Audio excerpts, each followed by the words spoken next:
अरे सारे समाज को इकट्ठे होकर कोई रिजोल्यूशन तो पास करना चाहिए था उन भगोड़े मोदी के लिए कि भाई अकेला हमारा सारा समाज, ऐसे भगोड़े लोग नहीं हमारे समाज के अंदर। हमारा समाज देश में कंट्रीब्यूशन करता है, देश के प्रगति में हमारा साथ है। पहले तो जिनके खिलाफ बोला था, जो मोदी नाम के व्यापारी हैं, जो इस देश को चोट पहुँचा के कानून को धता बता के भागे हुए हैं देश से, उनके लिए क्या पुरनेश मोदी ने किया, क्या उनकी सरकार ने किया, क्या उनके संगठन ने किया, ये देश देख रहा है, देश समझ रहा है। तो वो क्या किया भाई तुमने? राइट टू एक्सप्रेशन जो है वो नहीं बचेगा, किसी का नहीं बचेगा। अगर राहुल गांधी का भी नहीं बच रहा तो आम आदमी कैसे बोल पाएगा?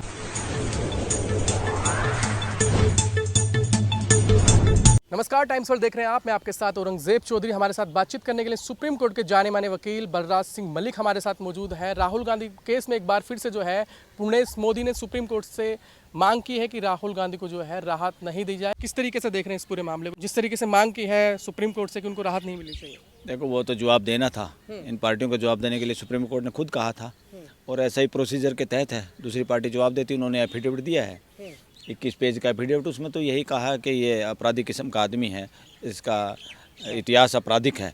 ये तो गलत है, ये बात सही नहीं है, क्योंकि मुकदमे चलना और किसी और मामलों में कोई सज़ा तो उसकी हुई नहीं, तो इसलिए उसको ये नहीं कह सकते इनका आपराधिक इतिहास है। आपराधिक इतिहास उसको बोलते हैं जिसमें पहले से कुछ मामलों में आदमी की जेल हुई है या वो जेल में रहा है।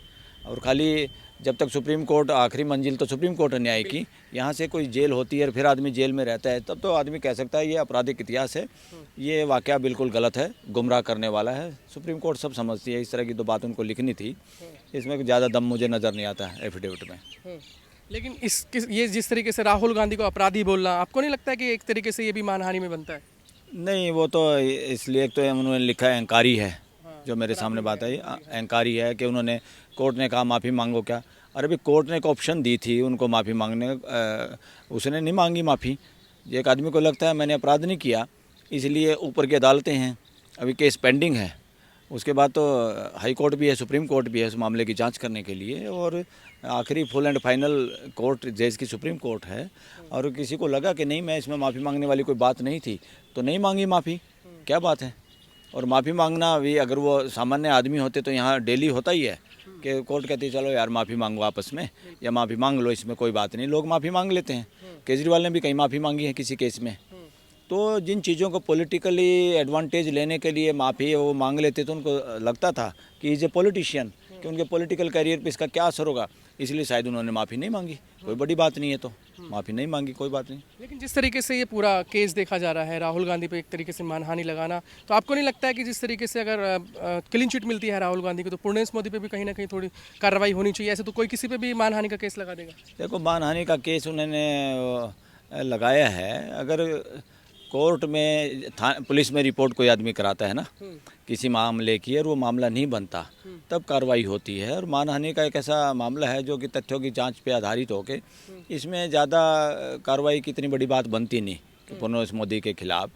पुर्णेश मोदी ने जो तथ्य हैं उसके आधार पे उसने अपनी बात रखी, और किसी कोर्ट ने उसको कॉग्निजेंस ले लिया और सज़ा भी सुना दी। तो इसलिए किसी एक कोर्ट ने जो सुना दिया ना, और नीचे की अदालत ही, सबसे पहली अदालत जो होती है, वो उस केस को कंसीडर ना करती है, और इसमें लगता है कि ये तो जानबूझ के किया हुआ केस है, वो कमेंट भी कर सकती थी। और इस तरह की कोई एफआईआर दर्ज कराता है किसी के खिलाफ, क्रिमिनल एफआईआर, झूठी एफआईआर, फिर तो कार्रवाई का प्रोविज़न है। इसमें ऐसा नहीं बनेगा, क्योंकि एक कोर्ट ने तो सज़ा दी है ना। आप सुप्रीम कोर्ट के एक सीनियर वकील हैं, आप बारीकी से देखते हैं, लेकिन जिस तरीके से राहुल गांधी की सुनवाई होनी है 4 तारीख को, उससे पहले 21 पन्नों का जो है हल्फनामा दिया जाना, इसके क्या मायने हैं? नहीं, वो तो हल्फनामा तो उनको देना ही था। वो अच्छा 4 तारीख से पहले उनको समय दिया था कोर्ट ने कि दाखिल करें अपना जवाब इसमें, और जवाब के इर्द गिर्द ये बहस होगी 4 तारीख को, और सुप्रीम कोर्ट कुछ ना कुछ इसमें फैसला सुनाएगी, जहाँ तक मुझे लगता है। बशर्ते जिस हिसाब से सामने वाला पक्ष है, स्टेट ऑफ गुजरात और पुर्णेश मोदी खुद, ये लोग चाहेंगे, इनके वकील लोग भी चाहेंगे। हालांकि वकीलों की ड्यूटी ये है कि वकील किसी का स्पोक्समैन नहीं होता, प्रवक्ता नहीं होता अपनी पार्टी का या सरकार का। सरकारी वकील भी, सबकी ड्यूटी है मदद करना। किसकी मदद करना? कोर्ट की मदद करना। कोर्ट की मदद करना, ताकि कोर्ट न्याय तक पहुंच सके, दोनों पार्टियों के बीच में न्याय हो पाए। इसीलिए वकीलों का असली रोल है। प्रवक्ता नहीं है वकील, अपनी पार्टियों के हैं ना सरकार के हैं। ये हमारा कोई काम नहीं है तथ्यों को तोड़ मरोड़ करके रखें या गुमराह करने की कोशिश करें कोर्ट को। इसलिए कई बार इसमें सरकारी वकील जो होते हैं, सरकार की तरफ से जो वकील होते हैं, वो कई बार नज़र आते हैं कि जैसे किसी चीज़ को लिंगर ऑन करना, उनको भी निर्देश होते हैं कहीं ना कहीं सरकार के। दरअसल उसको डिरेल करने की कोशिश करते हैं, लेट करने की कोशिश करते हैं, क्योंकि ये मामला भी ऐसा है। उधर से पार्लियामेंट की उनकी सदस्यता गई हुई है, वो किसी पार्टी के वो नेता भी हैं, और इस पे उनका फ्यूचर का करियर भी इस पे, और उनकी पार्टी का भी फ्यूचर इस पे दाव पे लगा हुआ है। इसलिए मामला सिंपल मामला नहीं है, ये मामला राइट टू एक्सप्रेशन का है। बड़ी बात इसमें राइट टू एक्सप्रेशन की बात है। इसमें एक पॉलिटिकल नेता किसी एस्टेब्लिश्ड पार्टी के या उसकी कार्यवाही के खिलाफ नहीं बोल पाएगा, तो फिर देश में पॉलिटिकल जो फ्रीडम है और जो लिबर्टी है लोगों को बोलने की, और राइट टू एक्सप्रेशन जो है, वो नहीं बचेगा, किसी का नहीं बचेगा। अगर राहुल गांधी का भी नहीं बचा तो आम आदमी कैसे बोल पाएगा? इसमें विशेष पूर्णेश मोदी ने उनके रवैये को लेकर भी बात की। उन्होंने कहा है कि राहुल गांधी का जो रवैया है अहंकारी है, घमंड है, इस तरह की वो बातें कर रहे हैं। नहीं, अहंकारी है, घमंड का रवैया क्या, उसमें अहंकार कहाँ से आ गया? भाई कोई आदमी को ये लगता है कि मैंने कोई गलती नहीं की, मैंने किसी जायज़ बात को उठाया है, मैंने कोई मोदी समाज की बेइज्जती करने के लिए, उसके मानहानि करने के लिए कोई बात नहीं कही। उनका मकसद, उनका कहना है कि मेरा कहने का मकसद ये था कि कई आदमी मोदी सरनेम के आदमी ही गड़बड़ में शामिल हैं, बड़े बड़े। मेन मकसद यही था कि उन पे कार्रवाई नहीं हुई और उनको कोर्ट के सामने, न्यायालय के सामने पेश नहीं किया जा रहा। न्याय अपने सही तरीके से काम नहीं कर रहा, जो एक देश के सामान्य नागरिक के साथ व्यवहार होता है न्यायिक व्यवस्था का या पुलिस प्रशासन का, तो वो व्यवहार उन लोगों के साथ नहीं हो रहा। They are seems to be privileged class, इसलिए उन्होंने ऐसी बात कही थी।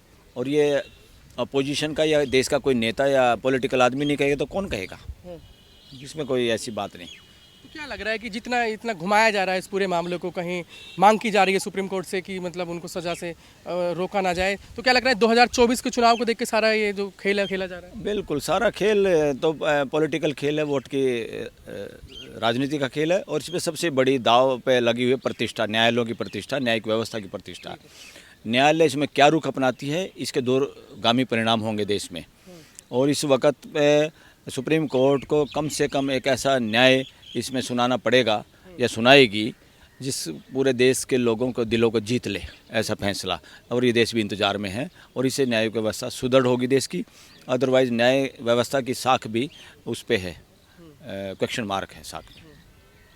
आप काफ़ी लंबे अरसे से देख रहे हैं सुप्रीम कोर्ट को, बहुत बारीकी से, बड़े बड़े केस आपने देखे हैं, लेकिन जिस तरह का पूरा मामला है, केस है, तो आपको क्या उम्मीद है कोर्ट से कि किस तरह का फैसला आ सकता है, जिस तरीके से राहुल गांधी का पूरा जो केस है? मेरे ख्याल में तो बिल्कुल इसमें जजेज या सुप्रीम कोर्ट इसमें देखेगी कि क्या चीज़ बड़ी है, राइट टू एक्सप्रेशन या इंडिविजुअल आदमी की कोई मानहानि। और मानहानि, किसी के बोलने से इतनी जल्दी मानहानि का कोई पैरामीटर क्या होगा? हो सकता है कोई नई गाइडलाइन भी आए देश के सामने, ताकि ये देश मानहानि के केसों में ना उलझ के रह जाए, या बोलने वालों की स्वतंत्रता मानहानि के नाम पे दबाने की कोशिश ना हो देश में। और ताकि अपोजिशन की या लोग जो आलोचना करना चाहते हैं सरकारों की पॉलिसी की या उनके तरीक़ों की या कानूनों की, वो लोगों को बोलने की स्वतंत्रता बनी रहे। इसलिए सुप्रीम कोर्ट में इसको इंटरवीन अच्छे तरीके से करेगी, ऐसे हमें उम्मीद है। लेकिन वो तो अभी भी पूर्णेश मोदी लगातार ये कह रहे हैं कि एक तरीके से हमारा जो मोदी समाज है इससे आहत हुआ है, एक तरीके से बहुत सारी चीज़ें सामने। अरे पूर्णेश मोदी देश में मीडिया के सामने आए ना, और ये बताए, पहले तो जिनके खिलाफ बोला था, जो मोदी नाम के व्यापारी हैं, जो इस देश को चोट पहुंचा के कानून को धता बता के भागे हुए हैं देश से, उनके लिए क्या पूर्णेश मोदी ने किया, क्या उनकी सरकार ने किया, क्या उनके संगठन ने किया? ये देश देख रहा है, देश समझ रहा है। तो वो क्या किया भाई तुमने? तुम समाज की ठेकेदारी लेते हो, और समाज के उन लोगों को या उस तरह के व्यापारियों का जो देश के कानून से भाग रहे हैं, दूसरे देशों में छिप रहे हैं, और जिन्होंने पैसे को लेके और मनी से लेके और इस तरह के अपराध में शामिल हैं, आर्थिक अपराध में शामिल हैं। ये देश गरीब नहीं है, ये देश आर्थिक अपराधियों ने गरीब बनाया हुआ है। ये साजिश के तहत देश गरीब है, वरना ये देश गरीब नहीं है। देश के लोग भी अच्छे हैं और ये देश भी अच्छा है। लेकिन वो उद्योगपति की बात कहाँ कर रहे हैं, वो तो समाज की बात कर रहे हो। अगर इस समाज को मतलब एक तरीके से टारगेट किया है मोदी समाज। अरे सारे समाज को इकट्ठे होकर कोई रिजोल्यूशन तो पास करना चाहिए था उन भगोड़े मोदी के लिए, कि भाई अकेला हमारा सारा समाज, ऐसे भगोड़े लोग नहीं हमारे समाज के अंदर। हमारा समाज देश में कंट्रीब्यूशन करता है, देश के प्रगति में हमारा साथ है, हम देश के लोगों के साथ हैं, हम न्याय के साथ हैं, हम देश में बोलने की आज़ादी के साथ हैं। कुछ इस तरह की बात करनी चाहिए।